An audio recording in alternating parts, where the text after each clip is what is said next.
مساء الفل. ازيكم عاملين ايه؟ فيديو النهارده هنعمل سوا سجق شرقي. طبعا كلنا بنحب السجق الشرقي ده، يعني مفيش حد ما بيحبهوش. نقدر نقدمه مع مكرونه بالصلصه، ناكله مع ما ناكله مع سندوتشات فينو كده يعني. المهم كلنا بنحبه. هقول لكم بس على حاجه قبل ما ابتدي اقول لكم الطريقه سوا. انا في الفيديو ده المفروض اهو هقول قبل ما اعمل اي حاجه. المفروض احط السجق، بعدين احط بقى البصل والفلفل والطماطم. ده الست الشاطر صح. بس انا في الفيديو ده يا جماعه ما كنتش شاطره. انا نسيت احط الطماطم.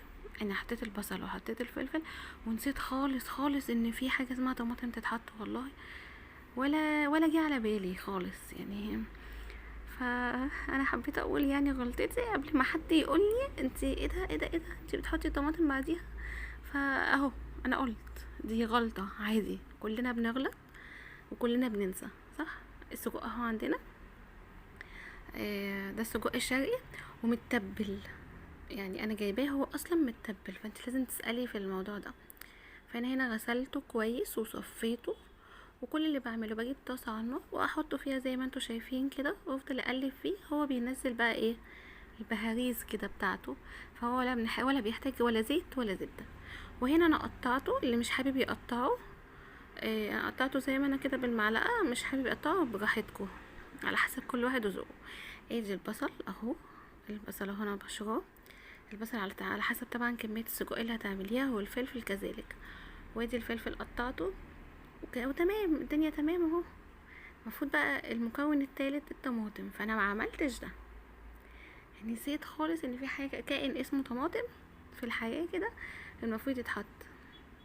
هي مش كائن صح، هي تقريبا هي خضار. يعني كائن ايه اللي انا بقوله ده؟ ما علينا بقى، هنقعد نقلب فيه كده بعد ما الحاجات بتاعته نشفت.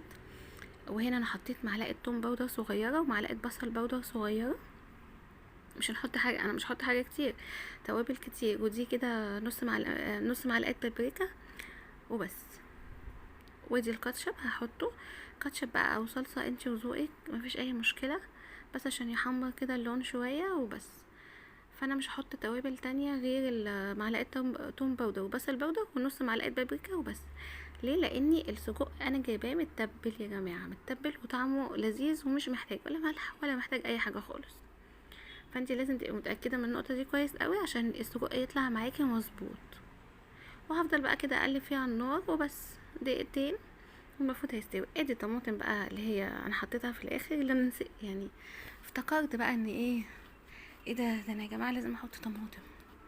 فالمهم يعني حطيتها، فما تاخدوش يعني على اللي حصل ده، انتوا اعملوها كده. وادي بقى السجق، بصوا شكله جامد، عايزه اطلعه تاني اكله والله. انا عملت جنبه مكرونه بالصلصه، ممكن تاكليه معاها، ممكن تاكليه مع سندوتشات انتي وذوقك. وبس كده.